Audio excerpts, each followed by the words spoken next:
views and opinions expressed in this program are those of the participants and do not necessarily reflect the views of BronxNet or the program underwriters. Hola everyone, welcome to Open BxRx Remote, brought to you from my living workspace, Cherry Executive Suite. I'm Rhina Valentin, your host of Café con Leche every Friday. Here's what's coming up in today's show. Leading things off, we'll discuss mental health awareness and the effects the pandemic is still having on individuals when we speak to Montefiore Medical Center's Chief of Psychology in the Department of Psychiatry, Dr. Simon A. Rego. After that, we'll hear about Guru Enlightment's The Unknown web series, along with the latest episode entitled Copay, which focuses on the impact of mental health. Then we'll speak to Azucar Products by JC Cake Face Spa about her spa care line created especially for kids, which includes everything from soap scrubs, bath bombs, lotions, and more.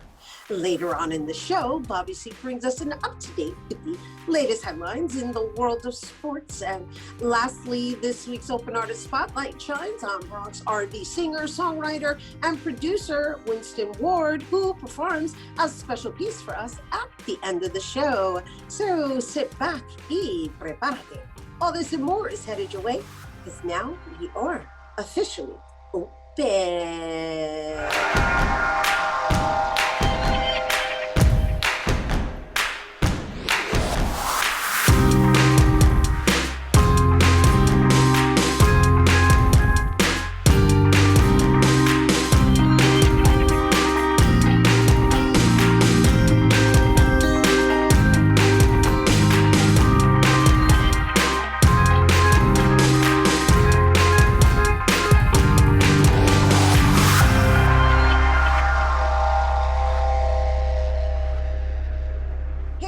Welcome to Open. I'm Rhina Valentin, your host of Café con Leche for the next hour. Encouraging you to get social with us online, that is. Let's connect. Tweet us and follow us on Instagram at BronxNet TV, or like us on Facebook at Open BronxNet Television. And of course, while you're there, you can follow moi on Twitter, FB, Instagram, Insta Stories, and LinkedIn at Rhina Valentin.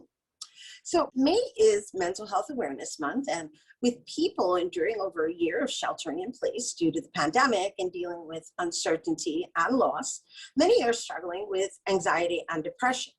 And although vaccines are now available, possibly providing a light at the end of the tunnel for some, many are still anxious about returning back to normalcy. And joining us to discuss different ways to overcome these issues, please welcome Montefiore Medical Center's Chief of Psychology in the Department of Psychiatry. Please welcome Dr. Simon Rego. Hello, Dr. Simon Rego. Hi, thank you so much for having me, and thank you so much for casting a spotlight on mental health issues in the month of May. I really appreciate it. Although, in reality, we've been enduring quite some mental cases for over a year, as I opened up with. And I think it's important for us to have this conversation, and thank you for taking the time to share it with our audience. Just at the beginning, like what would you figure, or what would you consider symptoms of either having depression or suffering from depression or suffering from anxiety, not having been clinically diagnosed? Well, the trick too, as you've hinted at, is we should take a step back first and just recognize the year we've all had. And particularly here in the Bronx, it has been such a challenging year for so many people that we don't want to pathologize or make every symptom of anxiety or depression a diagnosis. Right? It would be, in fact, normal for most people to have some symptoms of stress, anxiety, depression, associated emotions, given it's been such a hard time. So it's not like you're either normal and don't have any of this stuff, and then you've got some sort of mental illness and you have this stuff. Most of us are on a spectrum where we have most of this stuff anyway in little bits and pieces, and then to get diagnosed, it's when it reaches a certain level what we can talk about. So I just want to be clear, though, to experience some anxiety or depression or other emotions that are challenging in the past year, that given what we've had, would be perfectly normal. And in fact, you would expect most people to have some of those. And so what could a person do to okay, let's say on a mild spectrum level of recognizing that some of these symptoms are part of our everyday, what could a person do to overcome it? Is it something that can be holistically healed? Yeah, I think there's lots of things that people can do to keep it in check when it's not necessarily at a level that we would diagnose as having a psychological disorder. Right? To be clear, there are times when it does become a psychological disorder, and even those are quite common now.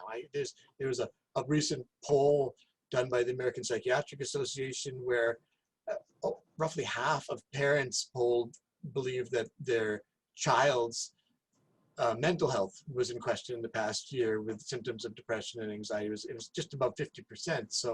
So there are a certain level of people that will reach a problematic level, but even that's relatively normal, and it would be perfectly fine to then seek help if it's becoming a level of distress where you're finding it difficult to function, either in your job, in your social life, in your home responsibilities, or you're having thoughts about life not worth living or suicide, then this is beyond when we'd want to do minimal level approaches, and that's when it's a good sign to try to reach out and get help. But so I'm sorry, I was just going to ask, so when you say not be able to function, can you elaborate a little further on that? Yeah, for example, like when we moving from sadness and the blues and then grief, which a lot of people have experienced as normal in the past year, it tips into what we might classify as a clinical depression or what we call major depressive episode, when people have felt several symptoms in our diagnostic book, like low energy and trouble concentrating and excessive feelings of guilt or worthlessness and trouble with their sleep and change in their appetite, and they're no longer interested in doing things. And these happen most of the day, most nearly every day for at least a couple of weeks, often longer. Then the same people might say that now I'm late for work, or now I'm not showing up at work and I'm getting written up by my boss, or now I'm noticing that I'm not addressing my bills, and now that I'm behind on my bills, or now I'm not cooking for my kids, or I'm not cooking for my partner, or people are noticing that I seem much more withdrawn and I'm not socializing as much, and people are saying, are you okay? Those are all signs that it's tipping into something more significant that you might be good to reach out and get help from a professional. And so let's say a mild case of that exists, and one is aware that there's a shift. What would you recommend that they do? Is it a matter of speaking to someone? Is it a matter of writing it, journaling it? Is it a matter of just communicating what's being stored internally? You should be a psychologist, because you just hit on three of the things that all three of those ideas sound wonderful. There's a healing that comes when you connect with social supports. So the inclination often when we're anxious and depressed is to withdraw and isolate. And so if you can act in contradiction to that, and actually, despite what your mind might be telling you, reach out to people, and it often helps sort of share the burden we're feeling, and knowing other people are going through similar things gives us some validation that we're not alone in the world. So that's a great idea. And then journaling is a way of taking what's inside of your mind that's potentially causing you distress. The thoughts we have sometimes get quite extreme when we're feeling anxious or depressed. So to put them out in front of you is a way to examine them and look at them differently, and almost get them out of our system, as is talking things through, because we know the more people suppress and hold things in, the more it plays a long-term, potentially problematic role in our lives. It might help us today, but long-term, the stuff we hold inside ends up working against us. And so now on the flip side, right, here we are about to reopen at 100% capacity, and some people are vaccinated and some people are not. And so now there's this other mindset that one has to, I guess, recondition into coming from a place of isolation to now being in crowded places and being unsure as to whether this person's vaccinated. It's just a lot to like digest, right? So how do you feel, or what would you recommend that people should really prepare themselves with to cope with the, I guess, what we would consider the new norm? Yeah, exactly. And we don't even know exactly what the new norm is yet. It's changing still. We get new guidance from the Center for Disease Control every little while. So the CDC gives new guidelines, and we then try to adjust to them. And there's still quite a bit of trepidation and uncertainty in the air. So there's some things you can do. The first thing I would say is regardless of what the guidelines are saying, you can still control the pace at which you do things. You can make decisions for yourself based on your own unique personal circumstances, your own medical issues, your own life circumstances, to control the pace at which you do things. You don't have to go from isolation to a crowded place in one jump. You can take nice progressive sequential steps, dabble a little bit, put your toe out there in a way that feels manageable, push yourself a bit, because we know whenever people have been out of the rhythm of doing things, including going out again into public, initially when we start to do things we haven't been doing for a while, it's quite natural to get anxious. It's just the way the body is saying, oh, this is unfamiliar to us. So, and then given what we've faced in the past year, there's still a sense of threat out there because we saw a lot of horrible things happen to our loved ones. So our brain starts to tell us, be careful, be careful, be careful. So we want to follow the latest guidelines and know what has been suggested as safe, take our own personal circumstances into consideration, and then take productive action. Like, you can still wear a mask even if people don't have to wear masks. You can still follow the guidelines about trying to social distance, trying to stay outdoors initially as you get more comfortable, wash your hands frequently. So you can still, there's no rule saying you shouldn't take the precautions. It's just they're loosening them a little bit.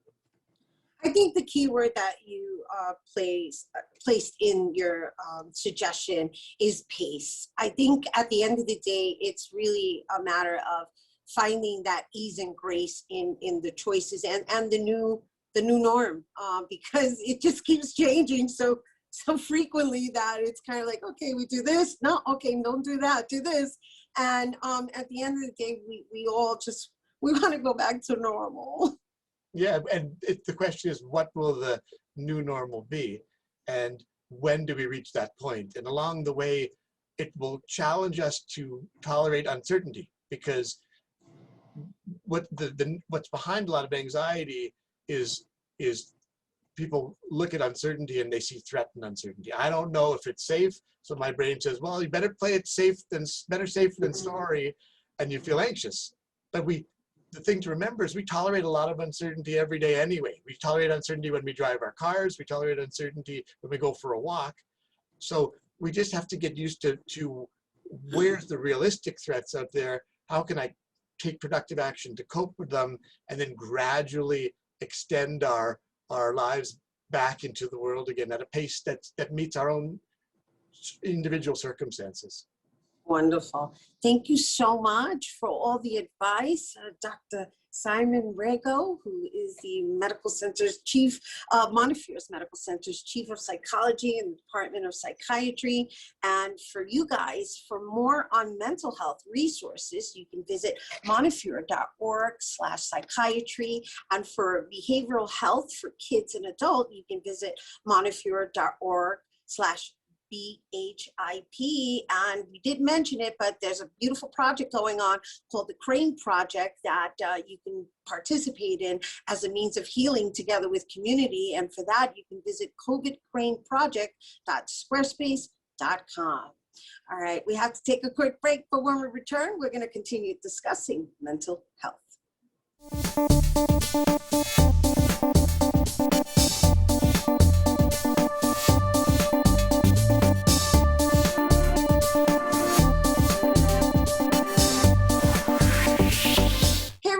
Welcome back. So the Unknown web series created by Guru Enlightment highlights many stories that include life lessons while challenging people to think.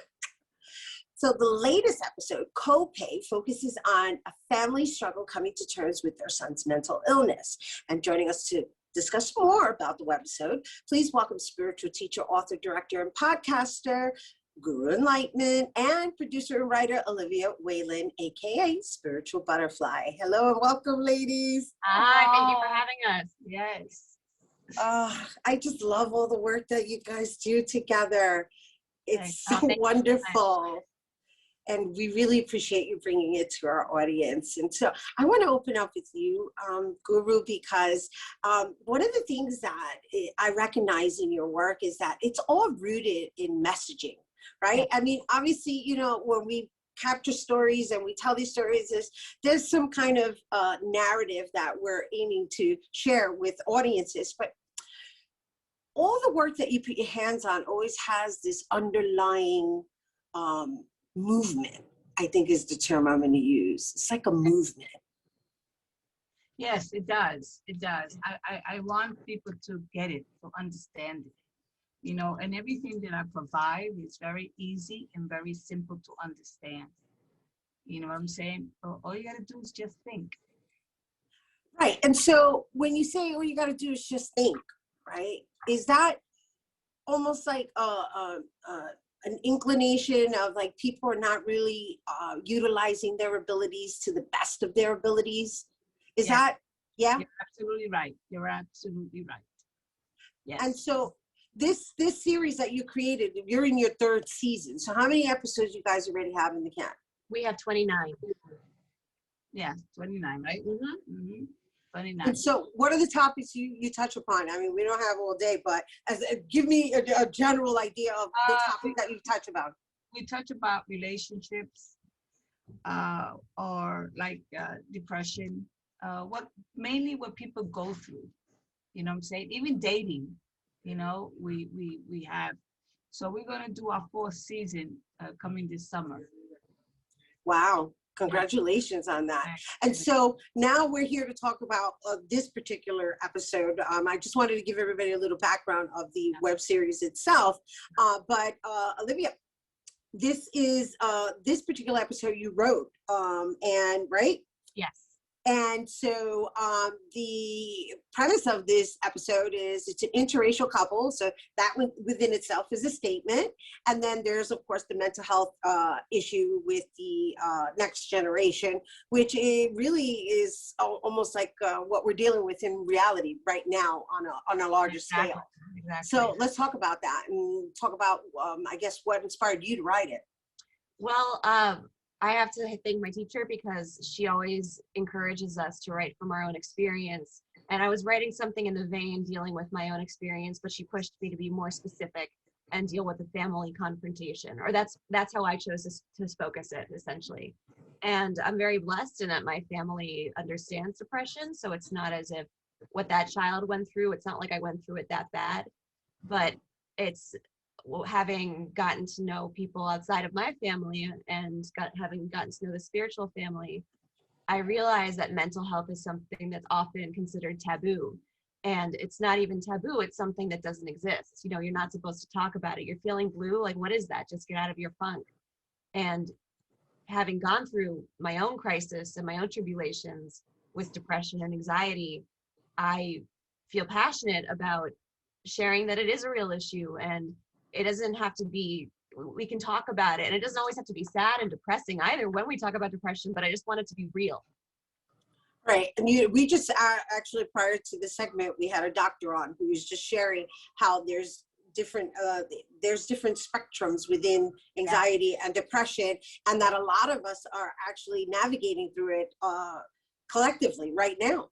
Mm-hmm. Right. Very true. I mean, obviously the story that you guys wrote is more extreme because the child is considering getting on antidepressants.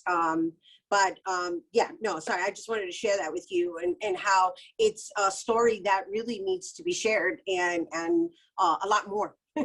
Well, to your point, and to that doctor's point, one thing my teachers always taught me is that everybody has depression and anxiety. It's just different degrees. And some people have it to the degree where they can take a yoga class and they're like, oh man, I feel amazing. You know, unfortunately, that's not my situation. I need Prozac, but that's okay. And it's okay to talk about these things. It's like we say in the episode, people take pills for diabetes. So why is it such a big deal to take pills for depression? It's not.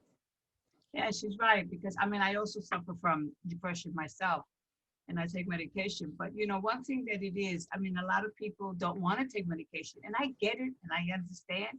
So they look for the healthier way to cope with it, to deal with it. But like I said, some depression, like she says, let's say you have from 1 to 5.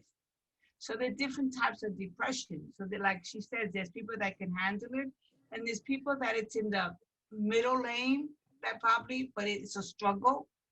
And there's people that can't deal with it. That's why a lot of people commit suicide.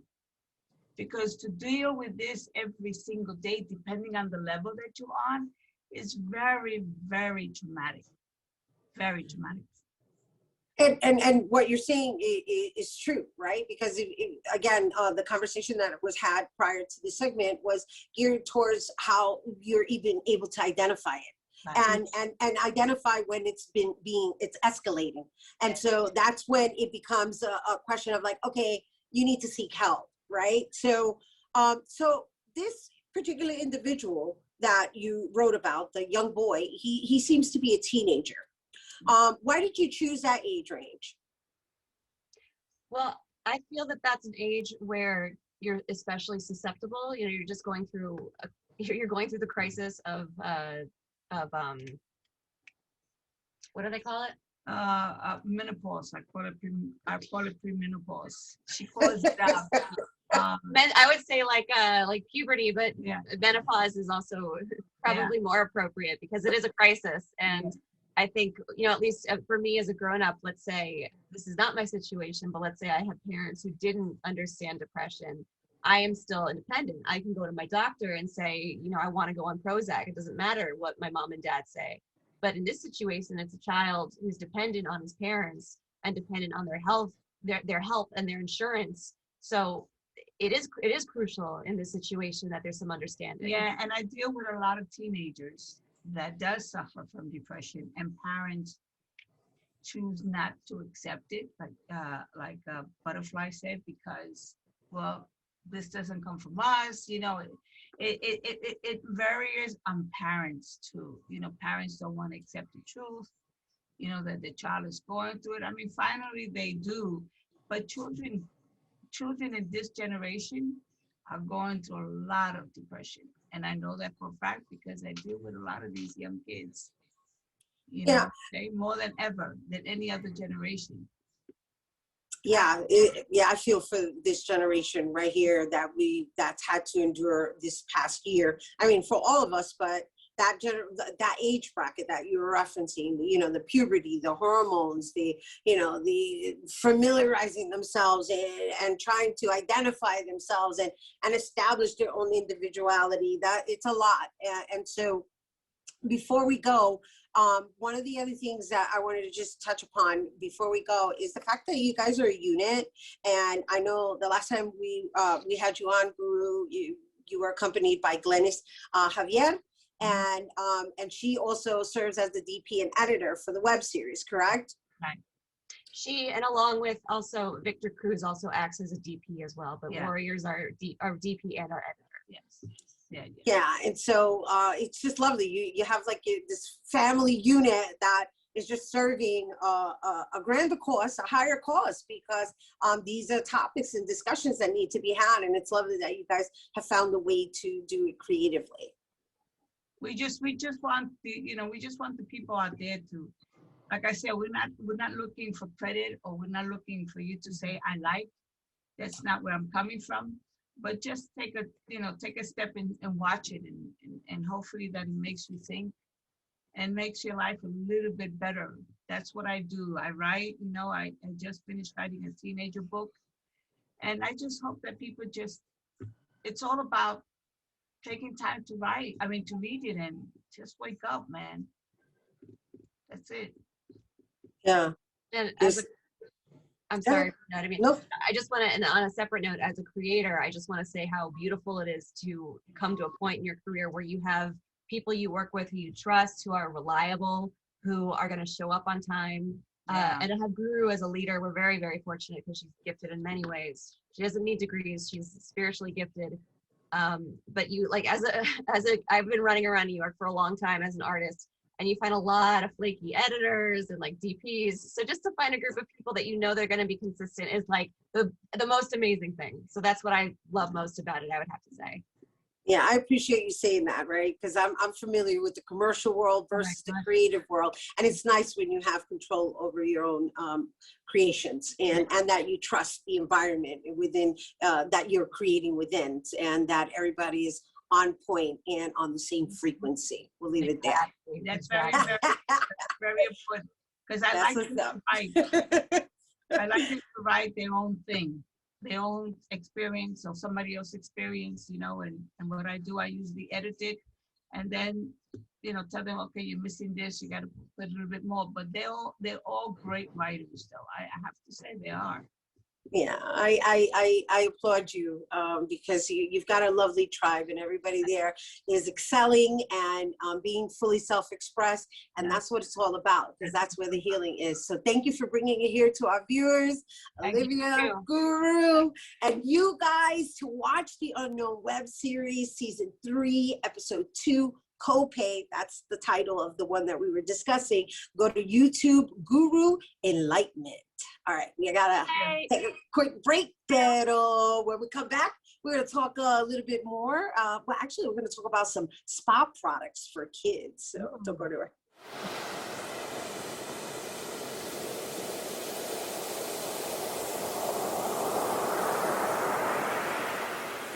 Welcome back. Our next guest was prompted by her daughter to create a spa care line specifically for kids. And that was after having a special spa day with her daughter. The line launched in 2016 with fun colors and tons of products for all to enjoy. And joining us to tell us more, we welcome Azucar Products by JC Cake Face Spa founder Angela Lopez. Hi, Angela. Hello, hello. Thank you for having me. That was a mouthful there, right? Because we've got Azucar Products, and then we have JC Cake Face Spa, right? Yes. So I already introduced to our audience how JC Cake Face Spa was founded. Let's talk about Azucar Products, because Azucar Products actually fills the JC Cake Spa with the products. That's correct, yes. So, all right, so you had this occasion with your daughter and you did this wonderful special way of celebrating spa day, right? It wasn't necessarily her birthday. She came up with this wonderful concept of like, oh, we should do that as a special events for other little girls, right? Because spa is not something that normally gets offered to the kids. And so going from that place to creating a business and now creating these products yourself, how did you were you skilled already in the soap making field? I was actually nowhere near skilled. Knew nothing about lotions or sugar scrubs or bath bombs. Of course, we buy them and we use them, but to actually physically make them, it takes a lot of research and class taken. So this was definitely going to be a big project for me when I decided to actually create my own line. We were originally ordering from another business, and it just came to too much. So I was like, why not just start my own and see how that works out? And then from there, it just blew up. So it's good that you're sharing this, right? Because your products are definitely unique.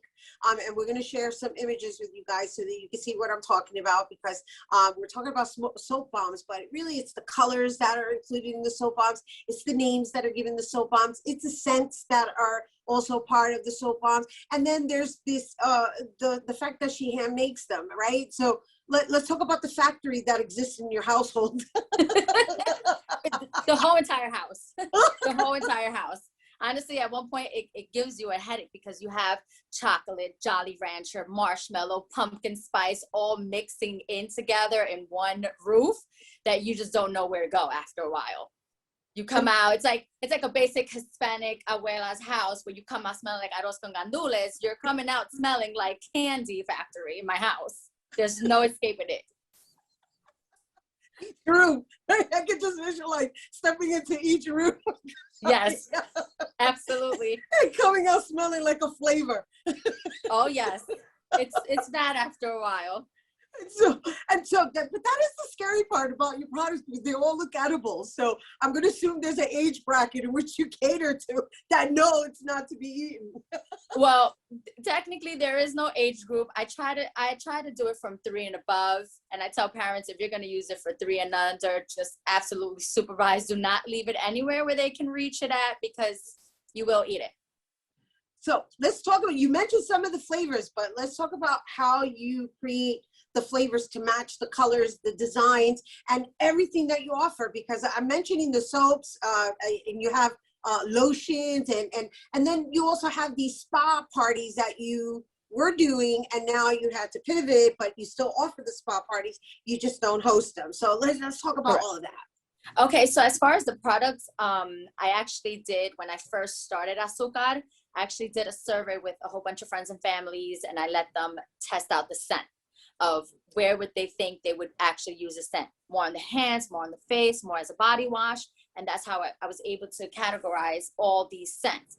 As I started going with the spa parties, I started asking all my customers of, they're ranging between 3 and 14 years old, girls, and I had them fill out some surveys, and that's where I started getting in which ones would be my main scent for Azucar products, which would be the go-to. These are your 3 main scent, and then from there, I would just start doing limited editions. As far as like October would be like the pumpkin spice, Christmas would be, whole candy cane, and that's how I started expanding all the scent, just to make sure I wasn't stuck with just 3 basic ones.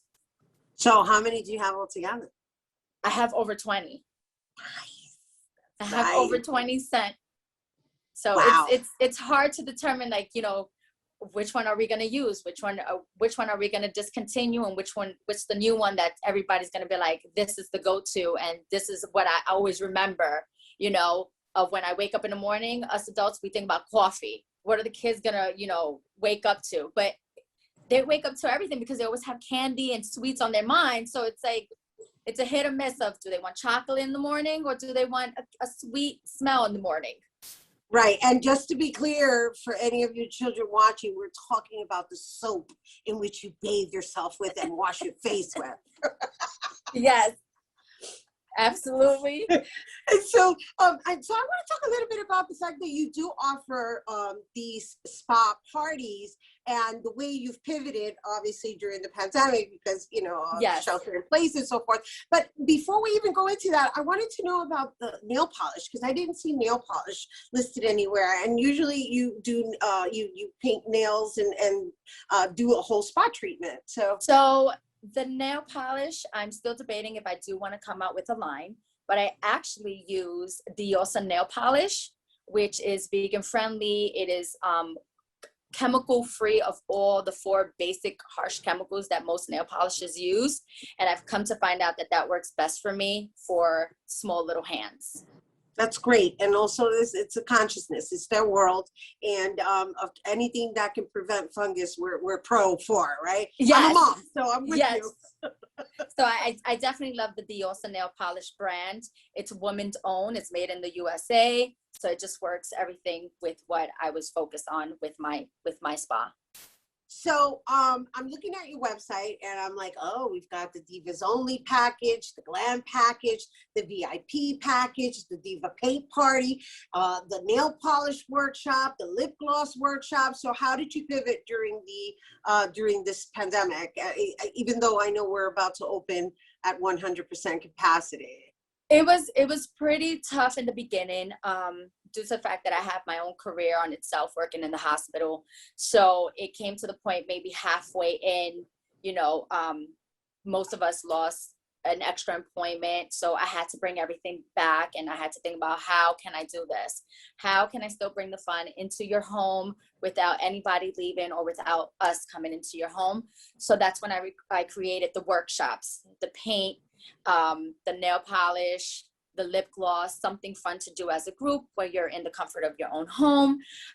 But it took a lot, once again, trying to now figure out the flavors for the lip gloss, because now these are actually lip flavors that you can actually taste. besides smell. So our main one is actually dulce con leche, which is our top seller. Dulce con leche. Yes. So that's our top seller of our flavor scent for our lip gloss. Yeah. So yeah, we'll question whether people are wearing it or eating it.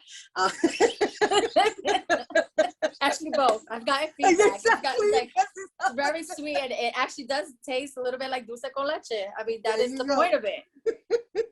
So before we go, you mentioned something about a party in a box, and I just want to make sure we share that with our viewers. So right now we are in the works to release a spa in a box in about late July, beginning of August, where you would have a kit for 5.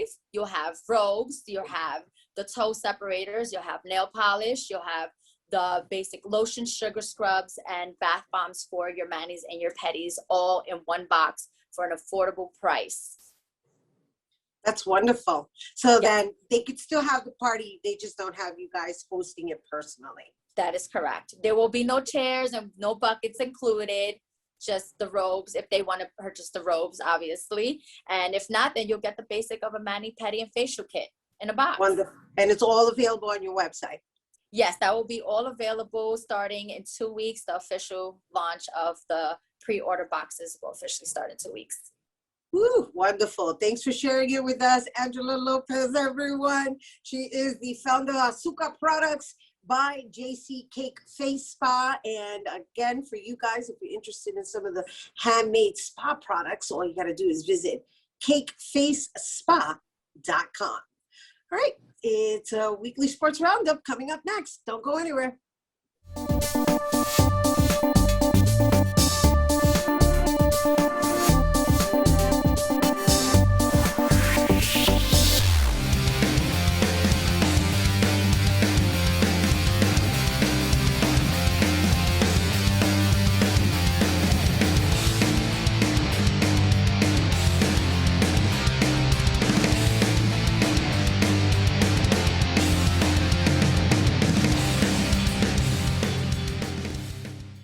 On Monday morning's show, we sat down with 3-time F1 champ Sir Jackie Stewart. Here's part 2 of that discussion. Dementia, in my opinion, is the breaking of not just the person dealing with it, but the families caring for those that are. Today, Sir Jackie, you have spent plenty of time racing against dementia to find a cure. Dementia has no cure and no preventative medicine. This is an underfunded global problem. This, of course, hits close to home for both of us. My mom, this is my favorite picture of her. She passed away in 2019 with dementia and COPD. And as you mentioned, your wife of nearly 60 years, Helen, is coping with dementia. Tell us about your charity, Race Against Dementia, and your goals for today and the future. Well, the fact that after over 45 years, there's no cure or no preventive medicine, you've just said it. That's ridiculous. I mean, people go to the moon now. People go into space now. And yet we cannot find a cure for dementia. Now, this up here is more complicated than any other piece of kit in the world, no doubt about it. However, having said that, the medical profession to some extent are somewhat guilty. They've done a great job with cancer, but because it's been so complicated, because it's such a long, different business of trying to get a cure for it, they've given up, basically. I mean, there's much more money goes into cancer research because it's a lot of public giving money than goes in to dementia. I mean, we have trouble raising enough money, whether it's $10 or whether it's $1 million, to just get that so that we can get something different found out. Now, we're using Formula One as an example because Formula One is without doubt the fastest problem-solving activity in the world.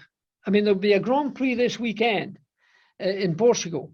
And after that Grand Prix, there'll be 6 major changes in that car within 10 days. Designed, manufactured, and tested. Now that's change. So we send the PhDs that we buy with the money that we get from the general public. We buy PhDs from the best universities, medical universities in the world. Now today, because of the internet, We know what who these universities are and the grades of all the men and women who have come to the top. We then offer them and guarantee them and pay them 5 years in advance. And we look after them, we dress them, we send them to public speaking courses, and we take them to McLaren and Red Bull to see how they work. Their workplaces are even more clean and tidy than a laboratory in medical worlds. So they learn from that. We're trying to accelerate that side of it. And I hope in even my lifetime, we've got something significant to offer, because I've just left. A gentleman came up to have lunch with me today here with his wife. He's got dementia. He was a racing driver at a lower level, but he's an American. And he was just so enthusiastic and so forth. Now he A, can hardly walk, and B, can remember nothing. And that man and that woman is having to look after him, and his sons, 2 of them, have got to look after him, and his grandchildren have got to go and cuddle him. I mean, he's helpless. Now that's a terrible thing. And then he'll have to go to a home because the family can't sustain somebody of that kind to look after them 24 hours a day. Helen, I pay for this, nothing to do with the money out of dementia, but we've got 7 neuro nurses, specialists, only 2 at a time because they're 24 hours a day. Now, very few people can afford that. My motor racing allows that to take place, because luckily I made money after motor racing because I was Jackie Stewart. But it's a terrible illness, and it's the biggest killer now that we have. And you know what? Now the projections are that for every 3 people that are born today, 1 is going to have dementia. And we don't even have the homes to accommodate these people. And most people don't have the money to get those people into homes. Sir Jackie, I have the logo pin right here on my lapel jacket. And, I love what you've done with the charity in terms of the messages. The race is on, winning takes action, caring is not enough. You want this to be dynamic and innovative. The type on the logo represents the shattered mental state and also echoes the fractured reality of Formula One driving. It deliberately distorts character linking motorsport and dementia, as you've mentioned. People with dementia face that experience every single day. How did you come up with such a wonderful idea for the logo? Well, I guess it's part of my life, which I always believed that winning was not enough. You have to go beyond winning to make the big time, so to speak. And I was shocked when I was told by the Mayo Clinic in Rochester, Minnesota, that Helen had dementia, because I go to the Mayo Clinic every single year for 3 to 4 days of complete medicine from 6 in the morning till 6 at night. Probably the best diagnostic clinic in the world. But when I was told by the head of neuro that Helen had dementia, and I'm really sorry, Jackie, but there's no cure. I'm in the Mayo Clinic. You're no cure. But the answer is it didn't matter where I went thereafter, the same answer came up. So it drove me to think, what can we do? So for me, winning itself is not enough. You've got to go beyond winning. And from my point of view, to be able to do that, A, you need money, B, you need contacts. I mean, because I was a racing driver, because I spent a lot of time in America with ABC's Wide World Sport and so forth, and round the world, we've got 2 people in Australia right now. Now, I've won the Australian Grand Prix. So when I decided to have something in Australia, I thought, far away, but we need something in the Southern Hemisphere. So we've got it there. The same applies. We've got North America. We've got representations there. We've got China. We've got Scotland. We've got London. We've got Miami as well, by the way, and so forth. So we're trying to find other ways of doing things. And just winning is not enough. And we haven't won yet. because there's more people with dementia than any other illness, and it lasts longer. People live with dementia for a very long time because they do a lot of sleeping. They're immobile in a lot of cases, so therefore they're not using up the rest of the body. So it has so many different dimensions, and my motor racing has had a lot to do with my getting contacts, getting help, getting assistance, getting fundraising. And like I said, if people can give a little money to race against dementia, it's well spent. Nobody earns any money out of that. It all goes into research. And we've got to find the best talent. So the more money we get, the more we can find new young men and women who are ambitious. And if I can take them and they meet the best drivers in the world, and they see the best engineers in the world, and the best research in the world, and the best problem solving in the world, we maybe have a chance of getting this done. So Jackie, I made a small donation to the website and then decided to pledge some more. You can do that in multiple ways for those at home that are watching, including purchasing signed memorabilia through places like the Signature Store in the UK. This beautiful lithograph is signed by Sir Jackie, and all proceeds benefit the race against dementia. As Sir Jackie says, your donation will help set a bold new vision for research that will take us over the finish line, win against the race against dementia. So, Sir Jackie, you're one of my 4 drivers on my Mount Rushmore of F1 legends. I have you, I have Fangio, Jim Clark, and Mr. Prost. Thank you so much for your time and dedication to this race. I think if anyone can win it, it is you. Please send my best to Lady Helen as well. I thank you for your help. I thank you for your promotion of Race Against Dementia. A big thank you for that. And thank you to those of you who are watching this today. Please give a donation of some kind. If we were to do that every day or every week or every month, we would be able to afford more PhDs, and we will win, because that's all that's happened in my whole life. You've got to win.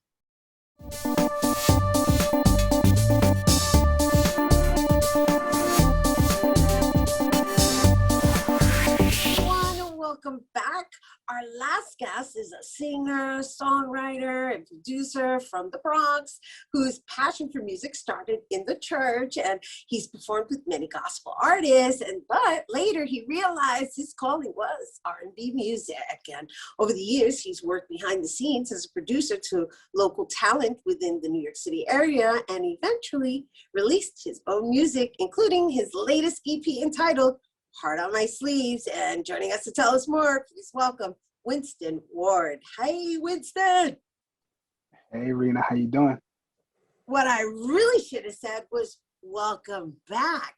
Yes. Winston Ward. The last time we had you on was in 2014?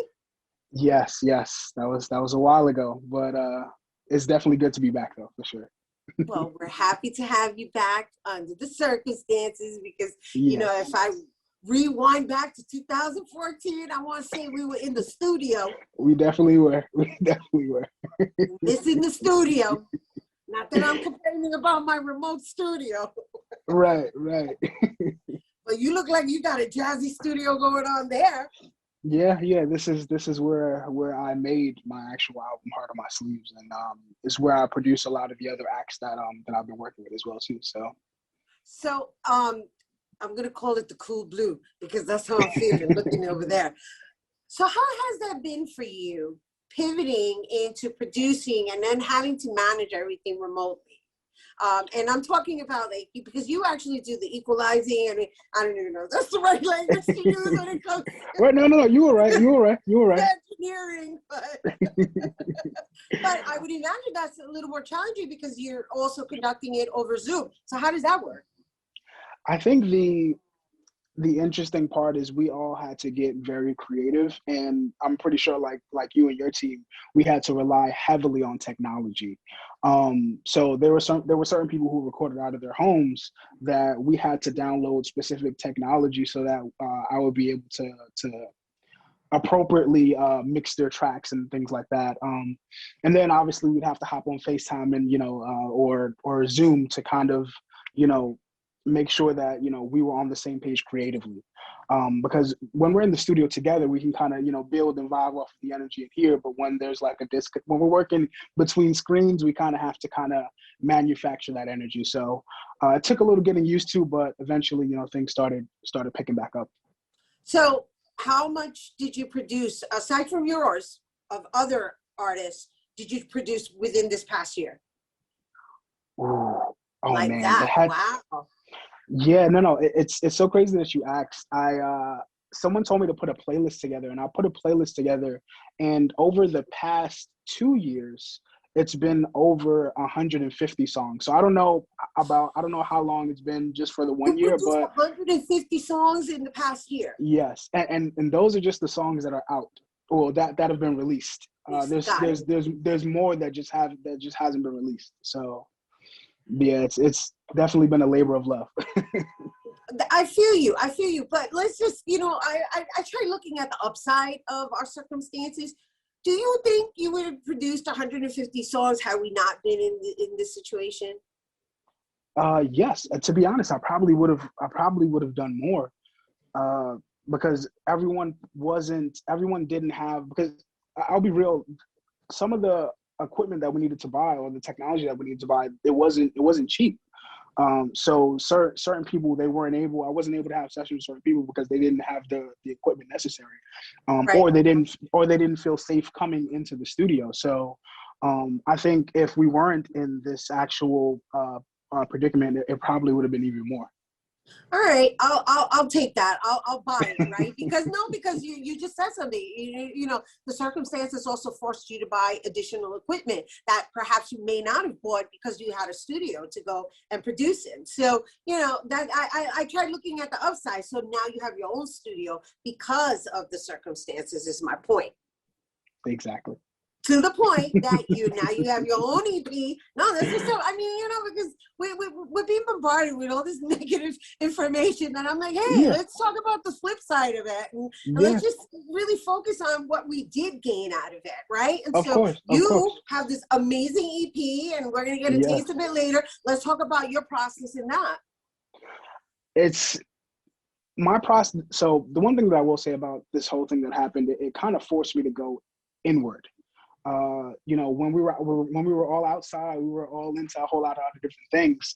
But you know, when you're home, when you're, you know, alone with your thoughts, it kind of forces you to kind of dig in and dig deep. That's the reason why I called it Heart on My Sleeves, because I was really able to bear my emotions on a lot of these songs, and I think that is what sparked it. You know, just me being home with my emotions, I was just like, you know what, let me write, let me get in the studio, let me record. And, you know, that labor of love is what came out of it. Just, you know, my emotions on these songs. Heart on My Sleeves. Heart on My Sleeves. So how many songs are there? There's 6 songs. 6 songs. Look at that. And today we're going to get a taste of one. Yes.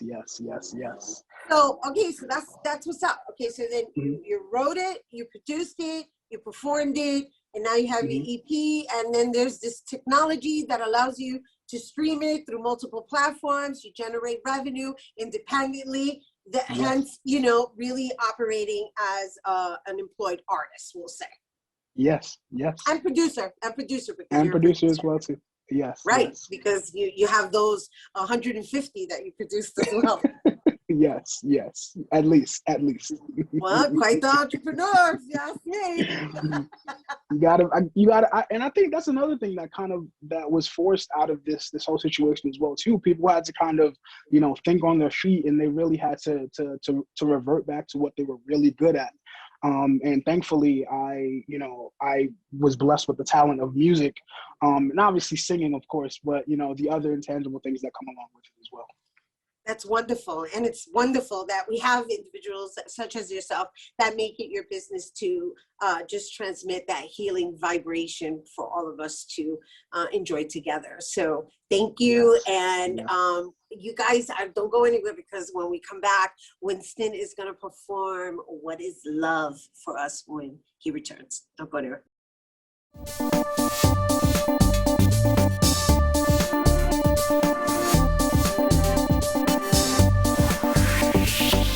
Back here here now to perform What is Love from his newly released Heart on My Sleeves. Please welcome Winston Ward.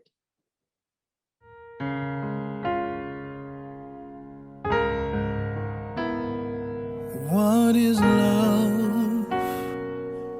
Can I sing for you? What is love without a kiss? What is love without a hug? What is love without a melody?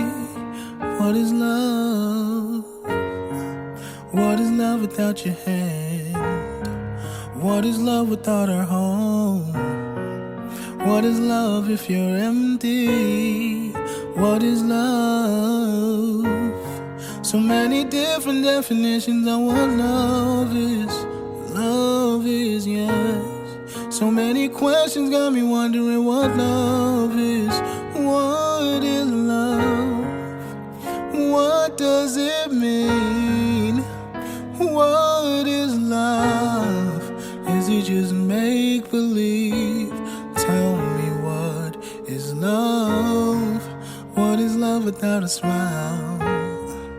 What is love without pain? What is love without laughter? What is love without the rain? What is love without truth? See, 'cause I'm giving it to you, right along with my heart. What does love mean to you, babe? So many different definitions of what love is. Love is, yes. So many questions got me wondering what love is. What is love? What does it mean? What is love? Is it just make-believe? Tell me, what is love? Is it this or is it that? Is it the way you have my back? Or when I call you and you don't call me back? Is it this or is it that? Oh no, is it the way you have my back? Or when I call you and you don't call me back? So many different definitions of what love is.